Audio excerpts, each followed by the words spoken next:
Yo, what's going on? Back Pew. The Back Pew. Man, we got so much to talk about this week. You know, We can unpack like these conversations. You can see a pedicure. you would do. Depends on his feet. There could be more shit. What's up? What's up, Tam? We in person? We not Back Pew Conversations. What's going on? This The Tim and Tam Talks. He be doing this stuff all the time. If you're new here, go ahead and click that follow, subscribe button, TikTok, Instagram, Facebook. We everywhere. Yo, we everywhere. Like literally, we everywhere. Yo, what's going on, everybody? Welcome back to the Back Pew Conversations. I am your co-host, Tim. And it's your girl, Tam. What's up, y'all? What's up, Tim? What's up, everybody? What's going on, Tam? Happy Tuesday. How you doing? Happy Tuesday. I'm excited to get into some of these topics. How are you? Man, I'm doing great. I'm blessed. It's been a great week so far. Trying to stay warm. It's cold out here in Texas, isn't it? No. It's 70 degrees in Houston. I don't know what you're talking about. Okay. Well, here in Dallas, it's cold and rainy and 52 degrees. So definitely glad that we are in the house right now. Absolutely. Well, listen, y'all, we really thank you guys for joining. As always, we thank you guys for watching. Please click follow, subscribe here on Facebook, Instagram, Twitter, X, or known as X. We everywhere, as we like to say. We are on all the social media platforms, and we're just really excited to have you here tonight as we dive through some of the great topics we have. We have some pretty hot topics to discuss. So, yeah, let's jump in. You got anything else, Tam, before we dive into this? No, I'm a little nervous about this topic. So the first topic we're talking about today is, can men be sexually harassed? Good googly moogly. Why are we starting hot and heavy? But I'm here for it because I want to know. Can men be sexually harassed? Yes, absolutely. Men can be sexually harassed at work, period. This actually hits a little close to home for me because I have actually experienced sexual harassment in the workplace. And so very uncomfortable, very what seems like objectifying and degrading, and it doesn't make you feel great. And it actually makes me feel very understanding and sympathetic to women who have experienced not only sexual harassment in the workplace, but overall sexual harassment, period. And so as a man, I understand. I even had a situation in my building today where I had a Caucasian woman try to, well, she complimented me, but at the same time trying to touch my hair. And that, as women already know, that is a big no-no. But to kind of treat me like what seemed like I felt like an endangered species, it was just kind of crazy. So if I know another thing that you mentioned was like, would you be looked at as like gay or whatever if you ever wanted to report whatever the issue was, sexual harassment? No, absolutely not. You know, we forget that even though we're men and we're, physically dominating and all those things, we still are human beings first. And so we still do deserve the same honor and respect as women do. And we should be comfortable in the workplace as well. And this was something that happened, recently. I mean, not recently, excuse me, but previously, I'll say. And I understand how people feel when it comes to that. So, yeah, it could happen. Yeah. I was going to ask you, I was like, what does it look like for a man to be sexually harassed? Like, from a woman's standpoint, I know what that looks like, but I don't think I've ever heard, like, from a man's perspective, like, what that looks like for you, So is it just like the compliments or someone trying to touch you? Like, what does that look like? Yeah, in the past, it's been more of touching more than anything, and some sexual innuendos, maybe commenting about my voice or something and saying, oh, you have this, use your sex, you're using your sexy voice or whatever the case is. And I feel like that's very unprofessional.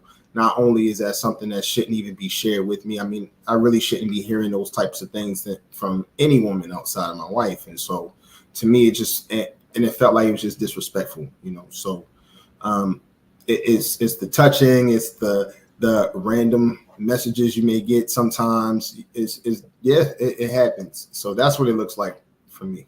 Yeah, I thought you were gonna be like, yeah, she said I had big hands and big feet, and we all know Uh, what I've we heard. all know what that means. I'm pretty sure there's some guys out there that have heard that, and maybe that's been uncomfortable for them on the Oh job, or my, maybe what I big don't know. hands you have? What big feet you have? I'm not trying to make light of it, but I'm just like, okay, what does that sound like for y'all?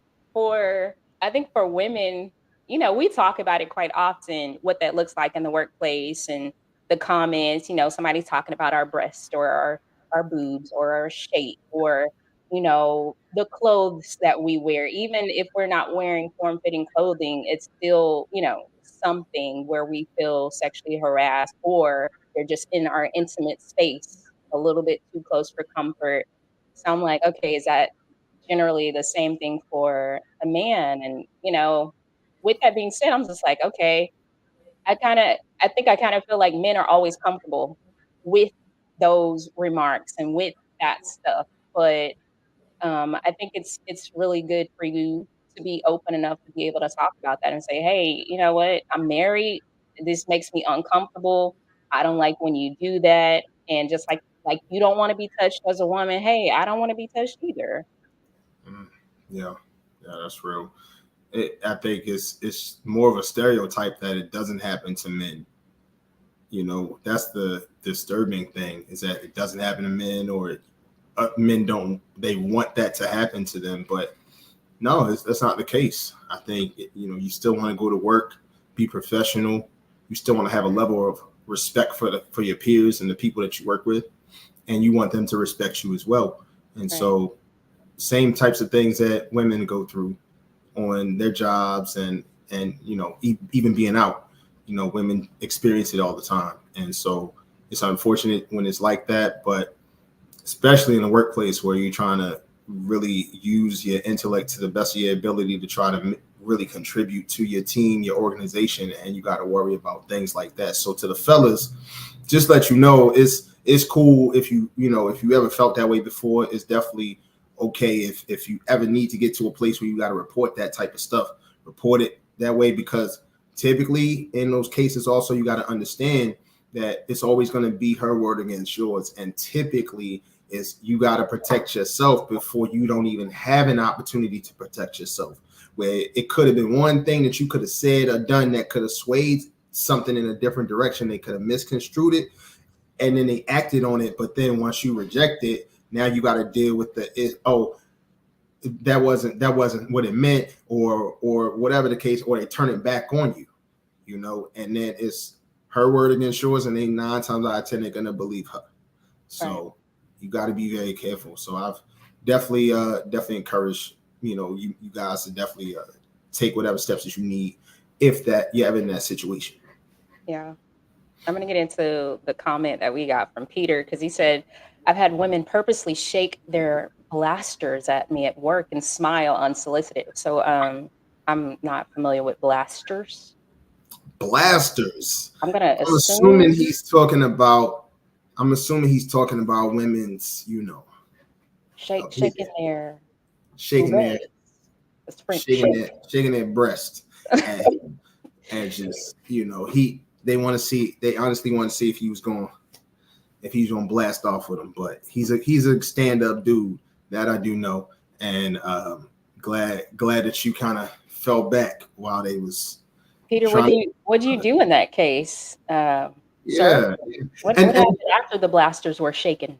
yeah, we don't want to know what happened after the Nosy. blast shaking. And also to everybody else that's joining, come on in, join the party, join the conversation, comment below. We always want to hear your comments. We want to always know what you're thinking. We're very interactive on a Tuesday night. We say, hey, you want to kick it with us on a Tuesday night, you should be able to contribute and definitely bring the noise, because we always here to learn, elevating the culture. So what we got? What are these comments coming Listen, through, let me man? add my 2 cents for this. So, Come on. guys, I work in HR, right? And one of the great things about working in HR and having an HR degree is that, like Tim said, if you are ever at work and you're uncomfortable, it is always great to get ahead of that, to tell your story before somebody tells it for you, especially if somebody is putting you in an uncomfortable situation. I don't care if it's harassment. I don't care if it's microaggressions. I don't care if you're being racially profiled at work. Like whatever it is, just put it on paper. Go talk to, you know, your HR rep. Let them know what's going on, even if it's nothing. And you know, maybe it was just like a misunderstanding. Do it anyway. Protect yourself. Protect your livelihood. I'm pretty sure you're working because you need the money, or you're there for, you know, career ambitions or whatever the case may be. Just protect yourself. You know, it's not good for men or women to be put in situations where you're uncomfortable, especially when you're just trying to do your job, right? So that's just going to be my advice. And for the men out there that may be sexually harassed, like I definitely, like to Tim's point, I definitely don't feel like you're gay or anything for speaking up, or you know, whatever the case may be. Like, because you know, you'll hear it, you're like, what you mean, like you turn down da da da da da, like what kind of man are you turn that down? But you know, if you're an upstanding man, especially if you're, you know, married, or if you're just not with the foolery at work, you know, you definitely don't want to be involved in a situation that's going to jeopardize your character and who you are, right? So definitely make sure you speak up. It's good stuff. Good stuff. We got a couple of comments. It looks like Peter said he walked away. He said, I felt like that was the safest option. Like what was said earlier, I didn't want my rejection in them to make them bitter. Absolutely, because it can turn retaliatory real quick, you know. So, or it could be situations where in your work, I'm not sure if this applies to anyone, but it could also be a situation where your work or your performance could be in question just out of nowhere, you know. Now, then that means that now we got some ammunition in order to take further steps or whatever the case may be. So that's where Tam is saying, working in HR, make sure that you always protect yourself, get in front of it. Don't play on defense when it comes to your livelihood and when it comes to just your overall mental when it comes to that space. So, yeah, so it's a good look when you can get in front of it as opposed to behind it and then have to explain through some things. Yeah. Peter, I've literally never heard blasters before. I'm still stuck on that just a little bit. Leave him alone. If that's how blasters set me smiling, it's gonna live rent free in my head. I'm trying not to laugh. I'm sorry. Because I have visuals now. Like, don't worry about it. Don't worry about it. If that's what I'm imagining tassels now. Tam, if that's what that man see, let that man see. Blasters. Taking the blasters and smiling at me. Like, I'm sorry that happened. What we got next? You out. So the next topic we have for today are stereotypes. So oftentimes we're talking about who cheats more and the acceptance of cheating in the society. Tim, so brother, are there stereotypes around cheating when it comes to genders? Be honest. I don't think so. I honestly don't think so. I've heard. No, it's more common. This is what I think. This is my opinion. I feel like definitely, I think it's 50-50 in my opinion. However, I do think that women may cheat a little bit more, but they're more stealth about it. Very much more. We just are sloppy as men. We're sloppy. We want to brag. We want to talk about it. We just want to be stupid. Like we're just stupid about it. Okay, so we just get caught more. Women don't get caught because you guys move. Y'all already move stealth, you know. And so that's why I'm like, I feel like it's just, especially in this society, it's 50-50 in my opinion. That's just about stereotypes around cheating. I mean, I just feel like if you're human and if you are the type of person, you got some brokenness in you, everybody's susceptible in that way. It just really depends on if that's your character or not. It's the fact that you call women like ninjas. You were like, you guys are very stealth about it. You call us some cheating ninjas, is what Oh, you just did. so There are so absolutely you tell stereotypes me around cheating. The fact that you said that there aren't is very concerning to me, my brother. that there aren't what? Stereotypes around cheating. No, there are stereotypes. I would say that there are stereotypes. I would say one stereotype is all men cheat. Mm. There's a stereotype around that. I don't think all men cheat. Anymore or like in general? I have found no. I think it's first of all, I Anymore. have found Okay. okay. When I say that, Okay. I'm saying I do know men who have never cheated. I do know some men, very rare, but I have heard of men that have never cheated. Now, how they look and all that doesn't matter. It does matter. Wow. They have to be ugly.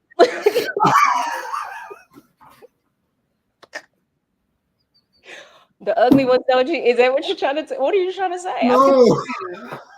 No, because y'all be quick to be like, oh, they gotta look like, of course he's not cheating. That's how y'all think. Nah. No, there are stereotypes around cheating. But I would say one of the main ones is all men cheat. And yes, you have some men who are rehabilitated who just simply won't cheat, wouldn't cheat again, all that other stuff. I get everything, but there are some guys that I know who just don't Stop cheat. cheating. No.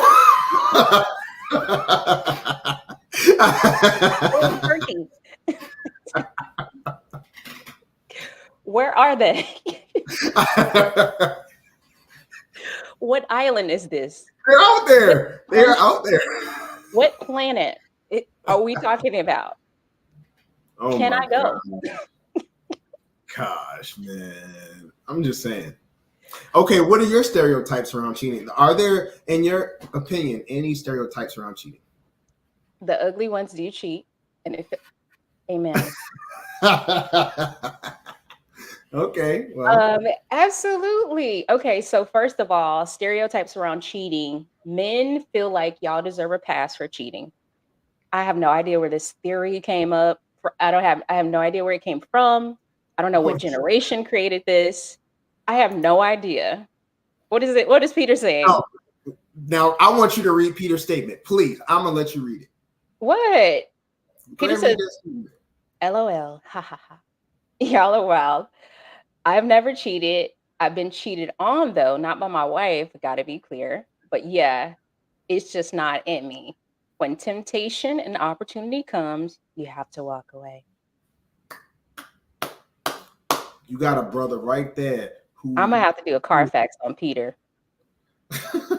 Peter's the stand-up guy. Peter's all right, parents Peter. I'm married. I mean, Peter comes from a stand-up home. His parents have been together at least 50 years at this point. I mean, let the brother say, hey, he got a great example at home, and he followed that same example that he had with his parents. 1 out of 8.5 billion people. Good job, Peter. He is the Messiah of cheating. As I was saying.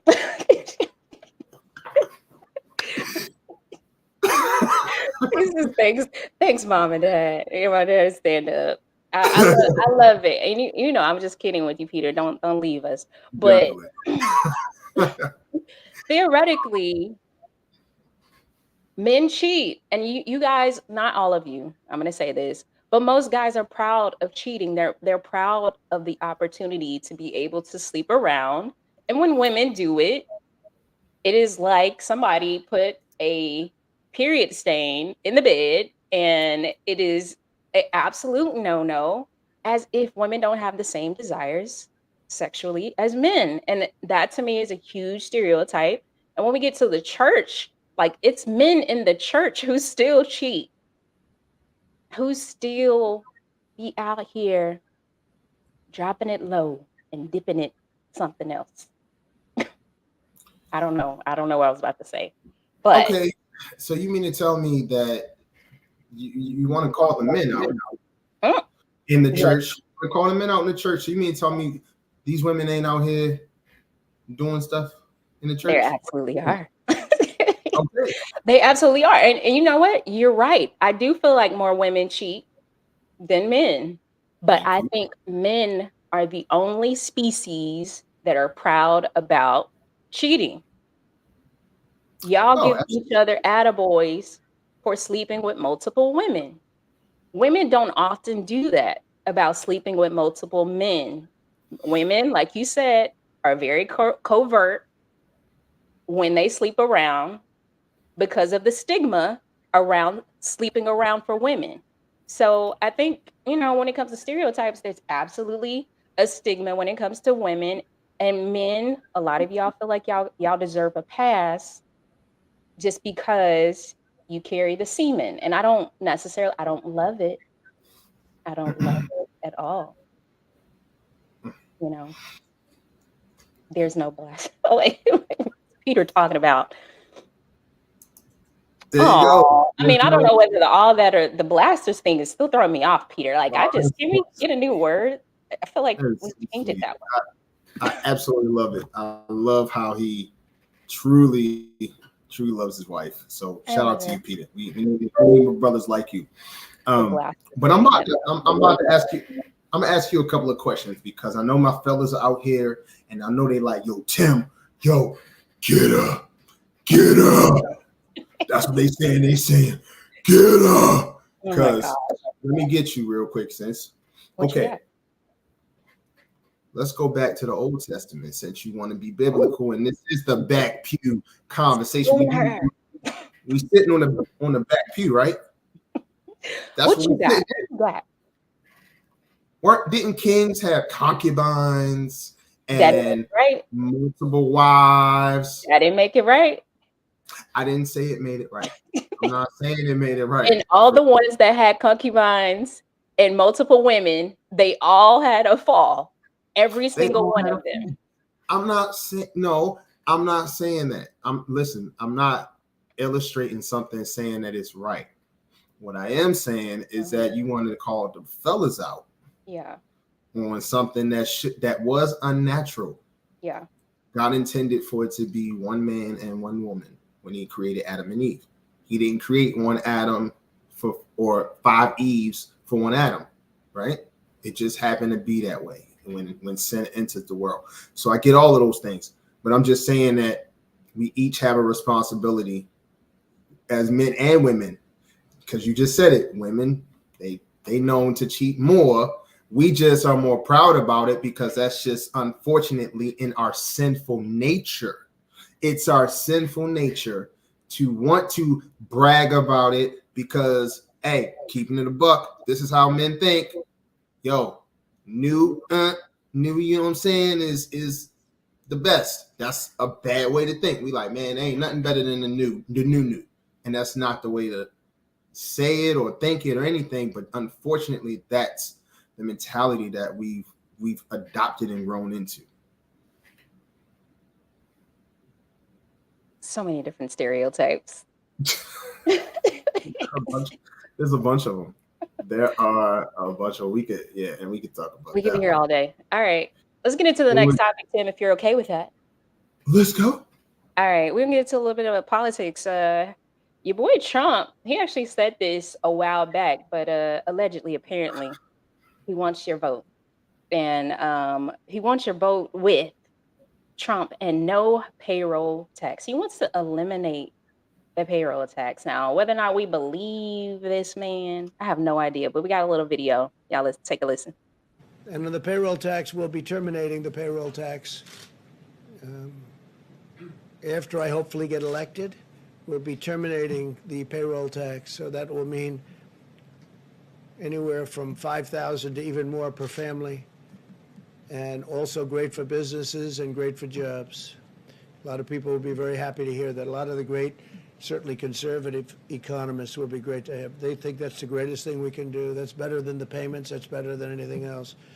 But it's a lot of money, and it's going right directly to the people, and it goes there very easily, but it also creates stronger companies to employ the people. So we will be, on the assumption I win, we are going to be terminating the payroll tax after the beginning of the new year.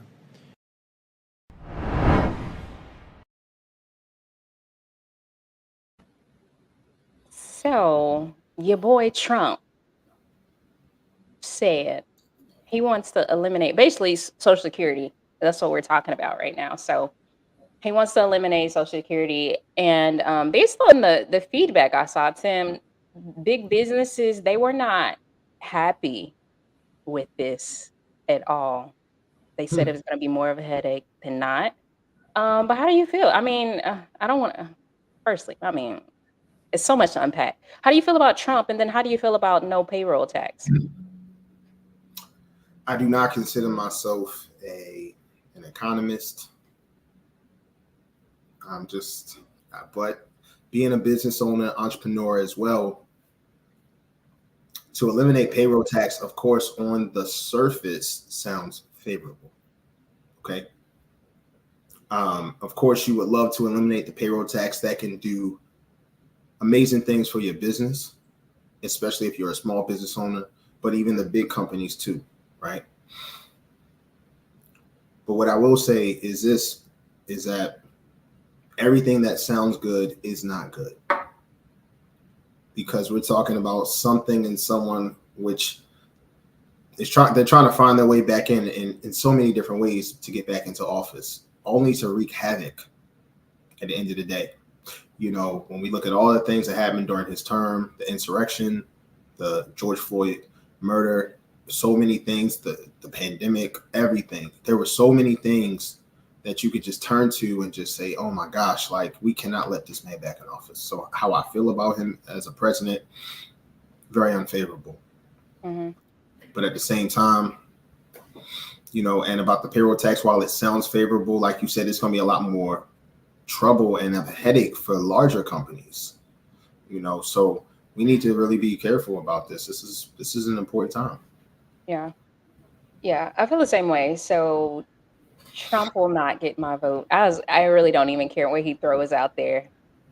I honestly, I was like, I don't, even if he said reparations, I don't even think still he would get my vote, because I just don't know if he's truly honest around anything. And when it comes to the protection of Black people and the insurrection and not uniting us as a whole, a country as a whole, and being very one-sided when it comes to policies, I just can't vote for that. And Democrats aren't any better, to be honest with you. They aren't any better. I wish we could just like find an independent person and all rally behind that person, but we're not there yet. But when it comes to no payroll tax, though, my antennas were up, okay, because I feel like, you know, taxes are a scam. The fact that we get taxed on our money after we work really hard, we get taxed again when we buy products, we get taxed again when we try to save, we get taxed again and every beginning of the year. It's just like, there's a lot of money coming out of our hands that we work really hard for that we'll probably never see when it comes to Social Security. They keep talking about like how Social Security is almost depleted. So when it comes to those things, like, what are we really working hard for? So to his point, you know, being able to save that money going back into the house, that definitely stands out for me. But I feel like there has to be a way to offset like what our needs are as a country versus like eliminating things. Like, there has to be strategically a plan to be able to do that. And I don't think Trump has the answer. I think he's just saying stuff, you know, for people to kind of grab at, those highlights that people to grab at to try to get the vote. But there's also a piece of me that believes Trump is serious, because when he got in the White House, he was signing all kinds of stuff. He was doing all kinds of stuff no other president was doing. I was like, I didn't know you could do that. Because remember, like every other president, we're like, oh, his hands are tied behind the back. Gotta go through the House. Gotta go through the Senate. Gotta do this. Gotta do that. Checks and balances. And Trump was like, I don't care about your dang checks and balances. He was bullying everybody, though. You know, that's what I appreciate a good bully in the White House as long as it's unifying us. Yeah, You know, when it's not unifying us and it's catering to a body of people, just one sector of people, then it doesn't necessarily make me whole. But business wise, I got to be honest, as an entrepreneur, Trump in office was very good for my business. So we're coming up on election. It's the election year. You do you think that Trump's going to get the majority vote? It was pretty close last time. Remember? You remember how close it was? So it honestly, we are, as hard as we all voted this last election year term, I think we're going to have that same mindset, because if we don't vote, we're going to get more or less something that we probably don't want. And it's hard to say what's the lesser of two evils. I have no idea. Yeah, that's true. Peter says, eliminate payroll tax, bye-bye Social Security. But I also think it's something only Congress can do. The government can barely fund itself yearly as it is. Very true. All right, y'all. We're going to stop boring you with politics. We don't want y'all falling asleep. All right, so we got a topic about who pays for the date, Tim. I feel like this is a common sense, but apparently maybe it is not. So let's get into this video about who pays for the date. You invite me on a date and don't pay for my food. Really? You put the phone out? Yeah, really? I put my phone out. This steak is so good. That's cool. If you invite somebody, don't y'all expect them to pay for your food? You Baby, invited me here. Don't you expect it? Like, I don't pay for women if I can't touch them. Y'all look like y'all think because you pretty, I'm supposed to be just cashing my money. The point of the date is to get to know each other. We didn't know each other. I'm gonna eat. You pay for your food. I pay for my own food, right? That wasn't part of the. When you invited me on a date, I expected you to pay. I don't have any money, and I told you that. And you still gonna sit here and eat in front of me? Why would you come to a date with no money? I thought you was gonna pay. You invited me. I didn't make plans. You made the plans. You made the plans. You should have the money. No, you said we should go out to eat. That's okay. Cool. No. We're going out to eat. No. But who slid in who DMs? That's fine. You wanted me. Am I wrong? Am I right or am I wrong? I'm just tired of these broke trying to use. Nah, I understand you. I'm saying these broke are trying to use their money. But you put me in the same category as them. I'm not paying your category anyway. You need to. I don't know. So it's still good though. I thought you was playing at first, but you're really not gonna buy me no food. And you're really not gonna take me home. You want me to sit here and stare at you while you eat? I'm saying we having dinner. No, you having dinner. I'm sitting here looking stupid. You ain't got nobody that can cash up you some money? No, you. That's why I'm here with you. You ain't got no money? You coming over tonight? If you don't have no money, you shouldn't be going on dates. Are you coming over tonight? If you don't have any money, you shouldn't be going on dates. Let's be clear. Just want to record. Why do I want to? No. Why should I go to your house on the first date? It's the first date. Since you want to talk shit, right? I asked you. I said, can we hang out later? You like, no, I'm gonna go home. I'm a little sleepy, right? You said you're tired, right? Right. I just want to eat. But you're not too tired to eat. No. But you're not too tired to spend my money. No. Okay. Why can't you just like come over then? What do you want me to come over for? I can get you whatever you want if you want to come over. Come over for what? What you think? No, I don't want to do that. This is the first date. Maybe the second date. Maybe the third date. I don't want to come to your house on the first date. What do I look like? I mean, you already called me. I didn't call you. This steak good though. They seasoned it just right. We should get you some. I'm good. You are pathetic. I'm pathetic? I'm pathetic, but I got money to buy me steak, corn. You could have at least took me home and came back by yourself. No, you said you want to go out to eat. I thought you had some money. It's a problem, man. It's a problem with y'all, man. Y'all think that because y'all pretty, y'all can get the world and just use. You can have this conversation by yourself. You can have this conversation by yourself.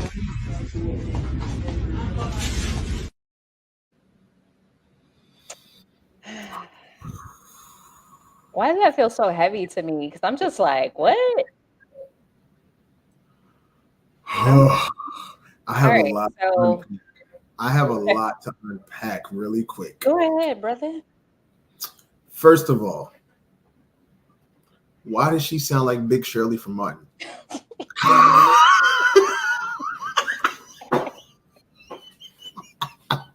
Why can I hear it?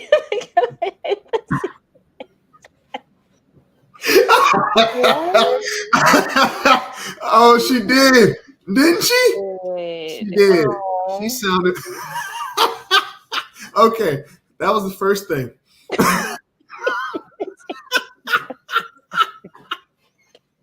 He messed up. See, that shouldn't have been the first point. Oh my gosh. I had to get that one out. Secondly, first of all, brother, you took her to the dirtiest place in town because did you see that steak? It was it Denny's or IHOP? I don't care where it was. I don't even know. It was like Golden Corral type stuff. You mean to tell me that you couldn't have paid $13.99 for this lady to have all you can eat buffet? Big Shirley like all you can eat buffet. You could have just gave her that. Okay?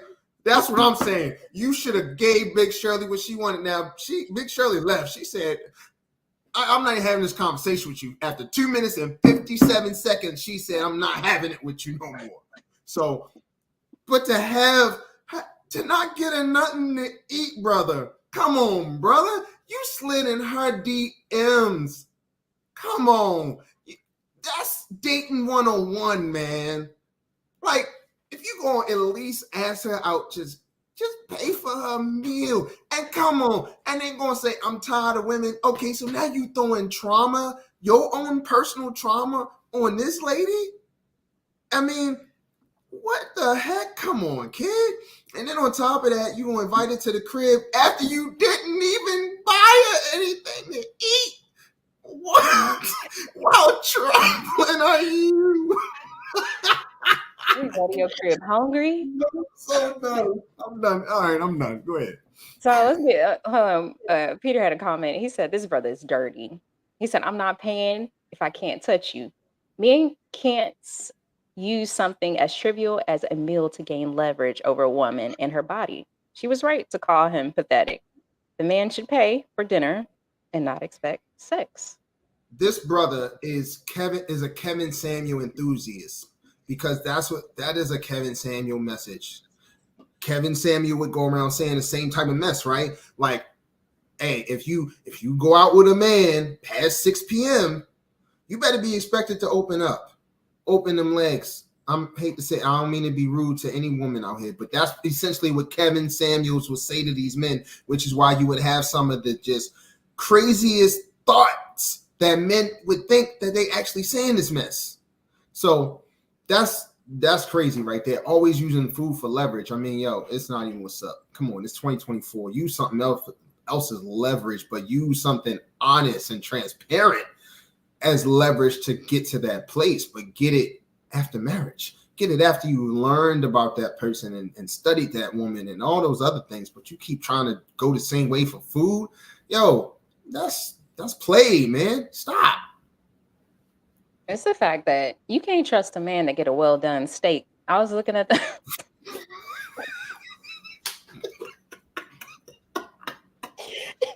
Hold on. I was looking at that steak like, why is he cutting the steak like that? Like, why is it so tough? With a butter knife. He was doing it with a butter knife. No, so it don't even look good to me, sir. So no. You lying. You are lying. I know what a good steak looked like. That was a Denny's steak. It was thin. It was overcooked. And it was on the. Did you order it to go and decide to stay? Like, what happened? Why are you eating it off a top? Like a plastic top? Like, so many things were wrong. Okay. And if a man's like, I'm confused here, Tim, because I would assume this is the tell old statement that whoever invites you pays. That's it. Whoever invites you to dinner is the person that pays for dinner. So this man slid in her DMs, invited her to dinner. She had already told him, hey, I'll go to dinner with you, but I don't have any money. So he already knew this information beforehand. But because she doesn't want to go to his crib, Now she can't eat, so she got to sit there and watch you eat your well done steak. That's so disrespectful. So many things wrong with this. Ladies, do not go out with men who get well done steaks. See, this is the problem. Do He's not not go gonna out make with that men meal. because He's that not means gonna do it. he has not been exposed. That means I know where you're going with that. That means that he's probably not been exposed to a real true steakhouse where a real true steak is, where you do not ever get well done on that kind of cut of steak. I don't care if it's a ribeye, if it's a strip, if it's a fillet, if it's a skirt steak. It don't matter. You don't get well freaking done. Boy. She should have knocked that steak on the floor. Should have. Actually, yeah, I agree. Yes, I agree. All right, let's get into the next topic. This next topic is actually your topic, Tim. Really? Yeah. Why can't I find the cue card though? What happened? All right, we gonna use no cue cards because that's what we're doing. Okay.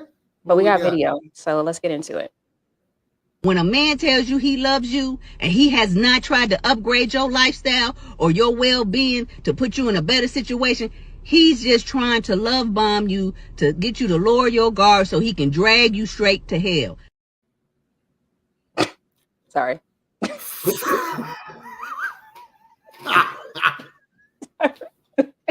So, where's my mic at? So, upon first impression, what did you think? Love bomb you to hell that's pretty deep. So, if he's not trying to elevate you, let me make sure I understand this. If he's not trying to elevate you and he's just trying to love bomb you and send you straight to hell, is that what she said? Shouldn't she already come elevated to some degree? Shouldn't she, she's sitting here doing, if he, shouldn't he, you should already come kind of elevated so somebody can't even knock you off your pedestal, in my opinion. So is your stock high enough to where you need a brother to say something to you or try to manipulate you and then you falling down a cliff? No.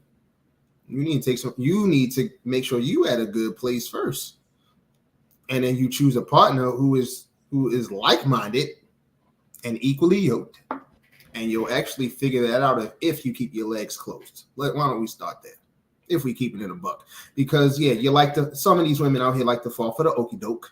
Let's call it a buck. And the next thing you know is, he ruined my life. He did that. Well, where was your medal when, y'all was in that phase where y'all was getting to know one another, but, your trauma said, I'm a little lonely over here. So I'm gonna give him a shot, whatever. No, because the lady, she's there's no responsibility that this lady is putting in. And I'm not saying every woman is like that. That's not what I'm saying. I'm just using one scenario that could be the case. But at the same time, no, we're not going to just skip the fact that you got to come. You already should come pretty strong and sure of yourself. Am I wrong? So you're saying she should come ready-made?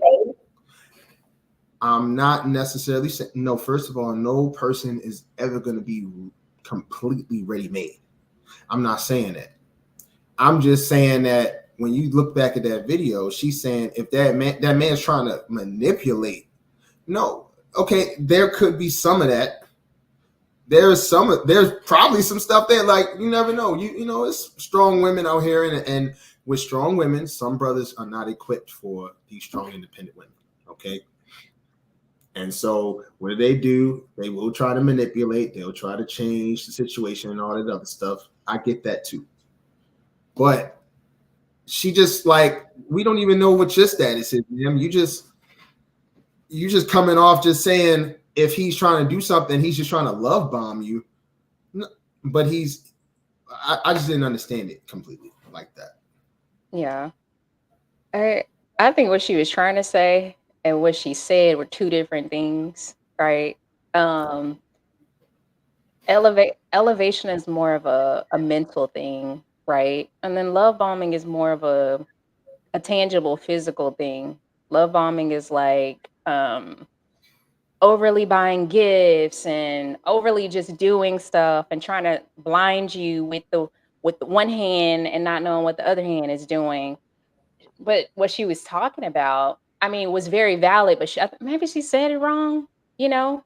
Because when you're in a relationship, you should be able to elevate each other in a sense, right? You should be innately, whole. You should be innately whole. But when you connect with somebody, you should clearly see some level of elevation with that connectivity, right? And when you have connectivity and when you both are sharpening iron, you're both sharpening each other. You should be wiser in some areas. You should be stronger in some areas. You should grow in a lot of areas.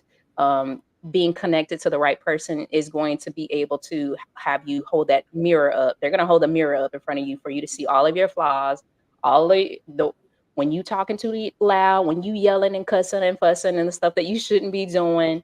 They're going to be able to say, you need to stop yelling. And you'd be like, oh, am I yelling? Right. So that's an area that you need to work on. So I get what she was saying, but with the love bomb, and I'm really confused because she's using like narcissistic terminologies in ways that have nothing to do with narcissism, but everything to do with making sure that you're connected, like you said, equally with the right person to allow your wholeness to match their wholeness, and you continue to be whole together and just continue to elevate each other. So I couldn't do nothing but laugh too, Peter, because I'm just like, girl, what are you talking about, girl? What are you talking about? I'm like, I be trying to. That lady, she went so hard. The fact that she had to like point, and then she was all emotional about it. That lady dealing with some trauma, and she just wanted to just let everybody know, hey, I'm dealing with some trauma. Cool, we get it. Go, we praying for you. Okay. How do you love bomb somebody to help? How do you love bomb someone to hell? I'm love bombing you to hell. I'm gonna buy you all the gifts. I'm gonna love bomb the hell out of you. Maybe. That's I can see that. Okay. Yeah, she said it weird. Yeah. Yeah. Moving on. All right. So we're gonna get into this next topic, which may be a little bit heavy. So why do people use the altar like a revolving door? I think we have a clip of this. So let's actually get into it. We tell people on Sunday, stop sinning. We tell people, if you've been convicted of your sins, come down here. There's freedom for you. And what does it look like on a Tuesday, nigga? How do I walk this out? That's what we really trying to do. How do we walk it out? That's why we pressed B, to get down here and figure out how to live this life. You know how hard it is to be abstinent after you've been sexually active? And we about to just sit here and make it sound like it's easy? Y'all out here doing altar calls for lust? And you act like people supposed to just go home and they're not going to get an erection again? And then when you say an erection, when you say a penis gets hard, then all of a sudden you're nasty, you're dirty, you're filthy. No, you just don't like biology. You're so afraid of sexuality that you can't even form your lips to say something because you probably got some secret stuff. So let's just keep it a buck on what it really is. You don't want others to talk about it because you can't talk about it. Just because you and your wife ain't having sex don't mean that me and my wife ain't. I got a big house for a reason, because y'all can't stand each other. So you sleep in your man cave and she sleeps in her room. And then y'all got the nerve to stand next to each other like it's dope on Sunday. Stop playing. Just stop playing. So that was pretty loaded, Tim, but I wanted to get into the front part of what he was talking about. How, some people may go to the altar, but there's no change. So really, I think I want to talk about this because a lot of people do this. I think I've been guilty of this as well, using the altar like a revolving door because I know I'm going to get some level of forgiveness. But why do you feel like people use the altar in that sense? Or, what do you feel like we could do a little bit better in the church to make sure people aren't using the altar like a revolving door? A couple of things. We will go to the altar like a revolving door because of our guilt and our shame. Our sin is overtaken our thoughts, our mind, how we can operate. And we are, like you said, we look for some semblance of forgiveness. But the bottom line is we use the altar like a revolving door because it's simple. Our heart is still in the same place. Our heart's not changing. We're not renewing our mind. We're not asking God to change our heart from within, change the way we move, the way we talk. Like, we're not fasting. We're not, like, our spiritual health is in question. But we love God. We don't want to experience God's wrath. We don't want his mercy to run out. And if you're any semblance of a Christian and understand those different things, then we do feel bad when we sin because we can't rest in it. So one of the better things to do is to go down and touch and agree with somebody that you know that will pray for you and give you the strength to move past this, and just hope that it doesn't turn and continue to be a cycle.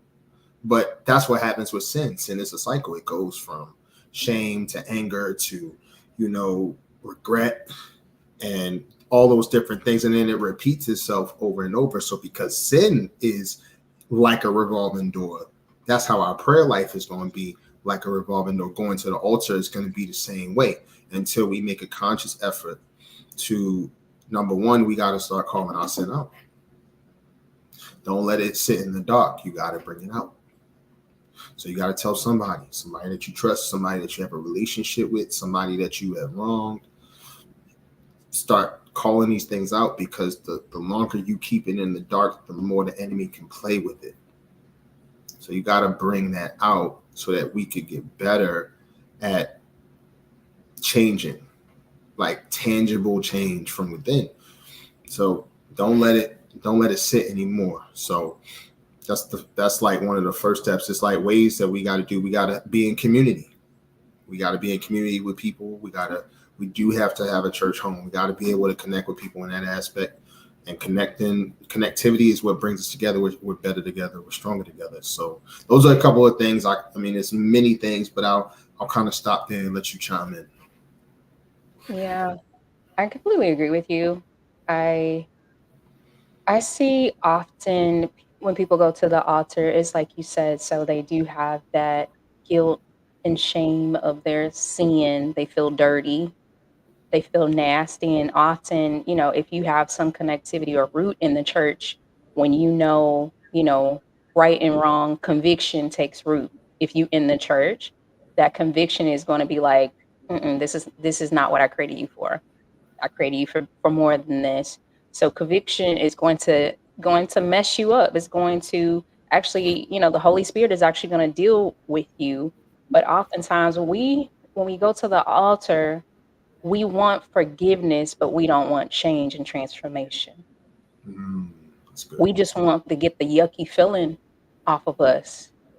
We don't want to have our head, down. We don't want to feel dirty and nasty, but we're specifically not ready to put sin down. We just, in this moment, we want to feel better about how we're feeling. Mm-hmm. And what I like for us to do as believers is to be able to fluidly have a deliverance conversation and transformation conversation to actually work out the sin that is rooted in our true salvation. Everybody, when we go to the altar and, the pastor's laying hands on you, or pastors are laying hands, first lady, whoever is are laying hands on you, and you have that good feeling like, oh, Jesus went to the cross for this moment for me. But the Bible tells us you got to turn from your wicked ways. We just take partial of the Bible, and we think we can just go to the altar and say, God, forgive me. He said, after you turn from your ways, then I'll forgive you. But we walk away as if we've been forgiven while we're still doing our sin, because we feel like that is going to help us go out and sin again. We need a clean slate to go out and sin again. But I wish, we talked about this walking this thing out. For they got to do a 12-step program. For For people that do drugs, they do a 12-step program to make sure they're meeting the mark. Sometimes it's not an overnight transformation. It's not an overnight thing. And when people don't have the overnight thing, maybe they've been battling sex and they still go home and get the erection or have a propensity to pull up pornography and work themselves out. They think, oh, well, I wasn't really forgiven, or God is not real, or God can't do this thing. But that's not how it works. You have to get it, like you said, in your heart. You gotta have your mind made up that, hey, I'm about to put this thing down. I'm ready to turn away from my sin. I'm ready to let it go. So what do I need to do to walk away from it? What am I doing? Where is the works coming in your faith? And oftentimes we don't have the works part of our faith. We just believe, we have faith enough to believe that God will forgive us, but we don't have the work to actually turn away from what he is forgiving us from. And that, to me, is why we keep going to the altar over and over and over again with just forgiveness in our hand, but no transformation, no deliverance, to the point where you go so many times where you start to believe that God can't even do it for you because you've decided not to do it for yourself. Yeah.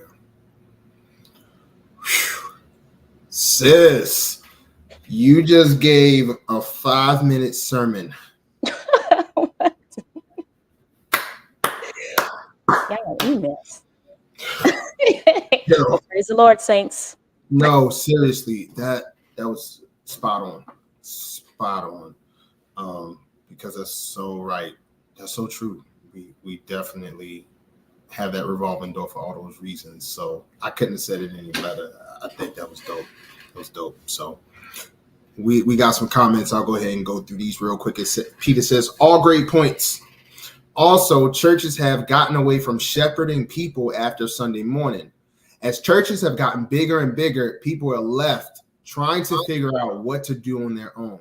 It used to be that a minister would be assigned to you after you got saved, or someone might chat with you after an altar call. That's happening less and less. Preachers aren't pastoring. Oof. Agreed. There are a lot of pastors nowadays that you won't even see at their own church nowadays, where they built up this legacy of a building, an edifice, they built up their people, and then once they get the numbers, and then they've turned it into a business and a true business entity. Now they have other ministers working through the church, and that's great when you talk about expansion and everything. That's great, but we still need to be able to see our pastors. We need to still shepherding and flock. And it's not all pastors. It's not all pastors. You know, we know who they are and where they are and stuff. And we also see the ones based off of the fruit that you see your flock is shepherd. Like the flock that you're shepherding, you're going to see their fruit and what they bear and how the church is operating based on your leadership. So we still need that leadership there to have us being guided. So that's good. All right, y'all. Let's get into another topic. So Keke Palmer took to Twitter, or formerly known as Twitter, X, and she had something to say about compromising in relationships, Tim. So did you see this post at all? I got the post if you didn't see it. So what's wrong, Tim? I thought we canceled her and the mom and the abusive boyfriend and the abusive brother. I thought we canceled them in 2023. No, well, she's back. Who's she? Like, what advice does Keke have for us today? Well, Keke Palmer said, I'm no guru on successful relationships, girl, we know.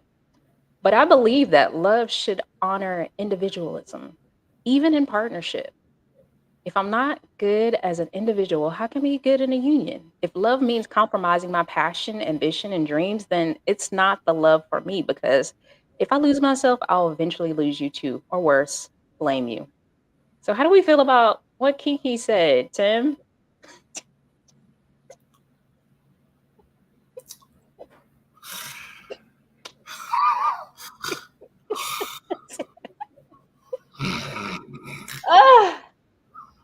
Not Peter saying all cancel too. All cancel. Come on. Why do we even care about what Keke says? She's talking about. Pull it back up so I can read it as if I was Keke. Pull it up.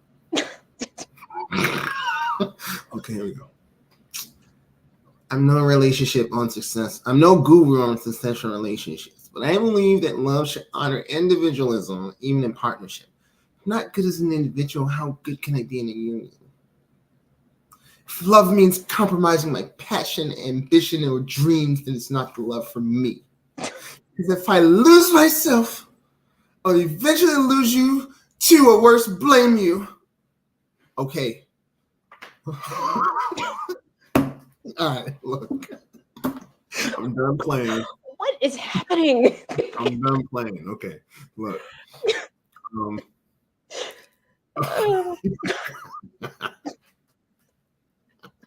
I'm done playing, y'all. All right. Start the rapture. I don't understand why we're even having this conversation. You shouldn't compromise yourself in relationships. When you get into a relationship, you're gonna have to sacrifice yourself. It's just gonna happen. Yes, the core of who you are should remain the same. That's who that person fell in love with. But it doesn't mean that you're not losing individual. Even if you're losing quote unquote individualism, imagine what you're gaining when you're coming together. You sometimes have to sacrifice for the greater good. And even if you find yourself sacrificing more than the other person, sometimes it's required of that. And that's fine too. So I just don't understand why Keke even has a say so. This all sounds like trauma for her. That sounded like, and I have compassion for her from this sense, it sounded like somebody or that guy was probably trying to strip her of the core of who she is. Maybe he was trying to create something in his image as opposed to appreciating who she was as a woman. That I can understand where she's probably feeling a lot of that trauma right now. Is that somebody was trying to just change the whole outlook of who she is, her whole image, and focus on them and what their needs are. I mean, the total case of narcissism, of course. So if that's the case, I'm very sorry that happened to her. But at the same time, she needs to put her phone down and be sitting in somebody's therapy office, because we don't have no business taking any advice from you.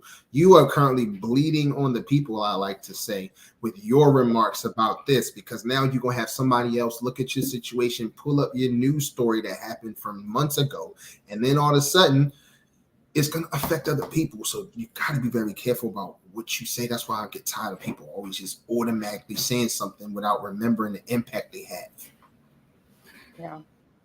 Yeah. It's just something very dangerous about the blind leading the blind.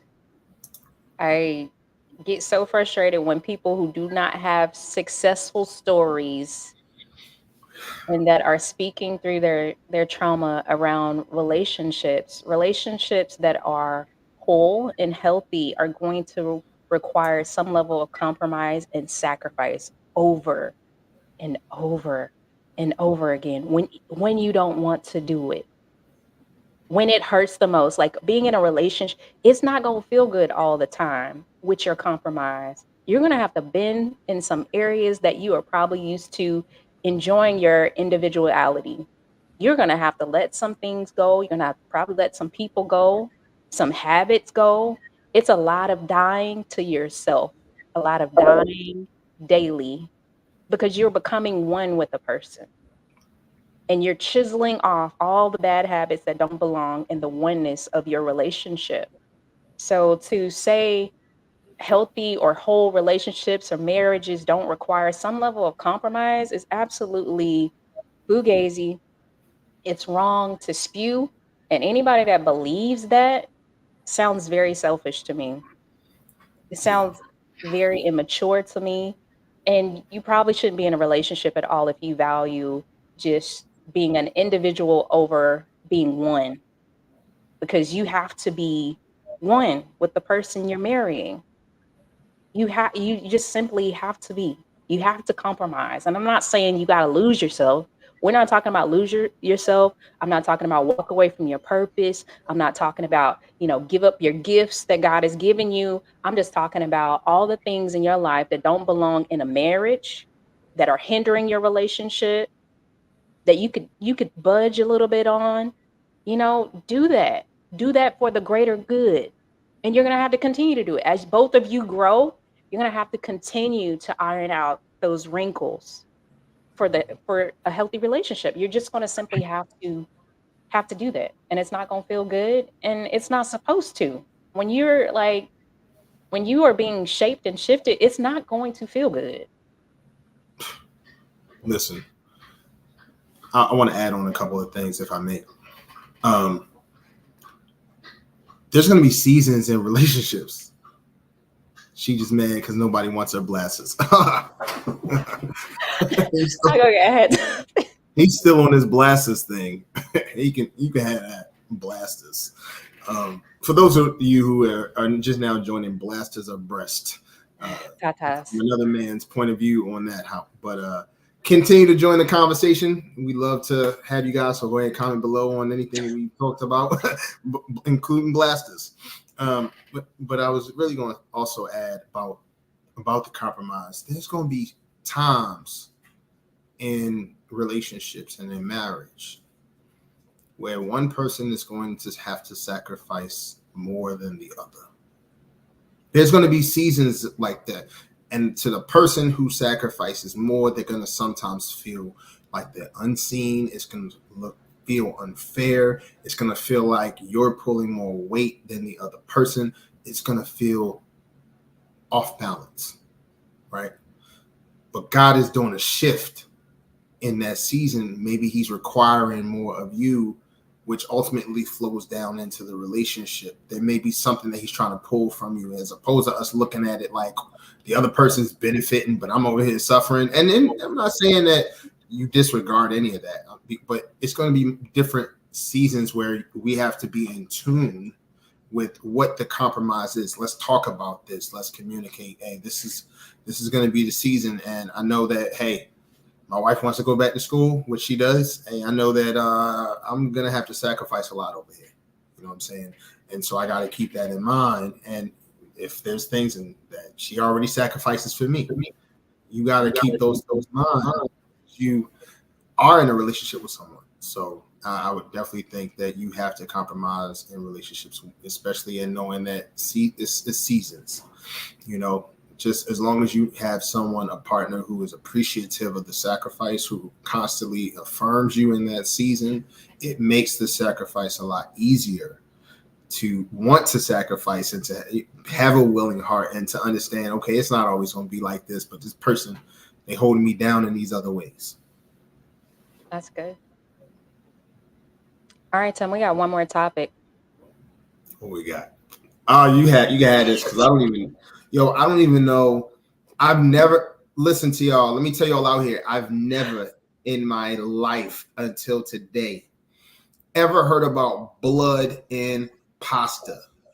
What is this topic? So yeah, allegedly, Raven-Symoné wife put some blood in her pasta. Okay, we actually got the video, so let's take a look. Have you ever put your own personal menstrual blood into pasta sauce? Pasta sauce. That is the way that I got Raven to fall in love with me. Breaking news. I never thought anyone would ever ask me that question, so I can't lie. Oh my God. Allie. Wow. Breaking news. My wife. Breaking news. No wonder I love her pasta sauce. That's why she loves my tomato sauce. So yeah. I was telling them, she was like, do you have pasta sauce once a month? I'm like, oh my God, I have pasta sauce once a month. Once a month. God. Yeah. Oh my God. Well, I know, and I'm not making fun. I'm not putting it down. My wife fell in love with me because of my meatballs. Good then. So many places my head just went. So who put the blood in my pasta? Peter, thank you so much for tuning in tonight. I know you got to go. So thank you so much. We'll see you next Tuesday. Appreciate you, Peter. Good night. Who put the blood in my pasta, Tim? So I'm going to go ahead and throw this out there. I've never done this. Never had a desire to do it. But allegedly, if you guys are unfamiliar with what happens when you put the blood in the pasta sauce, allegedly it's actually some kind of I was going to call it a roux. Roux. Creates a roux. It creates a roux, and it creates some kind of hocus pocus to make the person fall in love with you, to make them stay. Your face. Why is it even necessary why do I gotta trick somebody to stay by putting menstrual blood in my pasta? That sounds a little desperate. It sounds like Raven-Symoné enjoys the bloodied pasta sauce. Raven-Symoné is cut from a different cloth. This is some Hollywood stuff. I'm curious. Has you guys ever put any blood? Y'all know anybody ever put blood in the pasta sauce? I've heard of stories. I don't know how true this is, but I heard it actually works. I dare somebody to type that. I'm blocking you immediately. I'm blocking you immediately. I'll unblock you guys. Don't worry. You can be honest. This is a safe space. This is a safe space. No, that's not safe. That's nasty. Blood in the pasta sauce. That is disgusting. Why would someone even think about doing that? Why would we even put that out there? They want love, Tim. What do you mean? They want love. Yeah. Pray. LSJ, I need love. Pray. I don't need you going into your what are those things called that women get? I don't need you getting your tampon and then just dipping it in my spaghetti. That's just ridiculous. Just stirring it in there, mixing it around a little bit. Go ahead, add a little tomato in there. Ain't no but a little DNA, you know. Okay, all right. You're gonna have me really. My stomach's about to mess up. All right, guys. That's all the topics that we have for tonight, Tim. You know, you're wonderful. You're wonderful, my brother. So let's get into wonderful, my sister. Let's get into these final thoughts, Tim. What you got? Okay. Can men be sexually harassed at work? Yes. That's all I'm gonna say. Are there stereotypes around cheating? Yes. That's all I'm gonna say. Why do people use the altar like a revolving door? Because sin is like a revolving door. Oof. That's it on that one. Trump and no payroll tax. Listen, I don't want Trump to go back into office, but we don't know what's going to happen. I'll go check Biden's approval rating or lack thereof, and that'll tell us a lot. Who pays for the date? Oh, that was by far the funniest video tonight with the date where date went wrong. Big Shirley went out on a date. She went out on a date with a man who refused to pay for her dinner because she wasn't letting out on the first date. He went to the DMs. She went to the DMs and, found his message, went out on a date, and he was expecting to get him a little something. But okay, that didn't happen. And that was by far the cheapest steak ever. Also, he got it well done. That's why.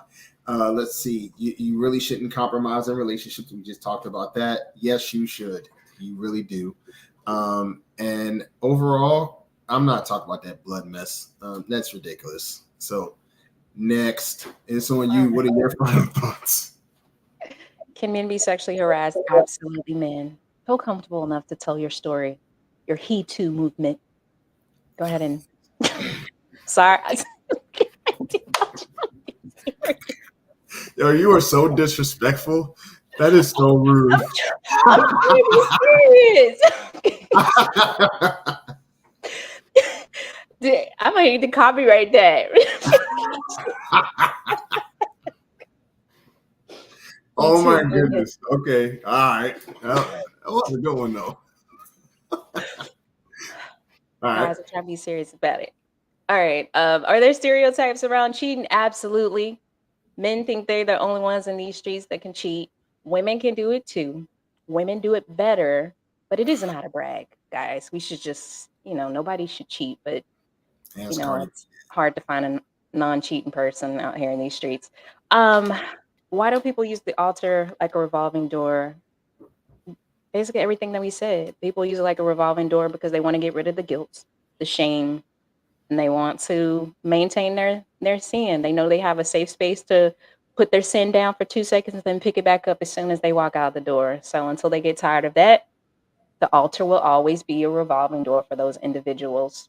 Trump and no payroll tax. Listen, if it was somebody else and no payroll tax, sign me up. Because you know what? You know how much money they take out of my check? Like, listen, I could be doing a lot with Social Security that I may never see. I could be doing a lot. What is it? FICA?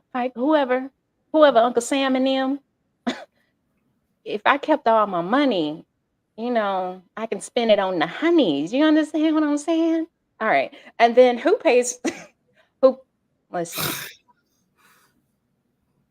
Some for the honey. Who pays for the date?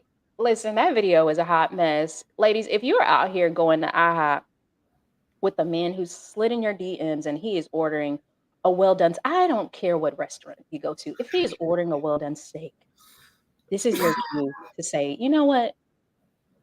I'm calling an Uber. Like, clearly you have no class, okay? You're just trying to get some, you know what I'm trying to say. All right, so you shouldn't compromise. Absolutely, you got to compromise in relationships. And listen, that requires every relationship, friendships, loving relationships. You got to compromise in those relationships because guess what? Somebody's going to have to compromise for your stupidity, your foolery.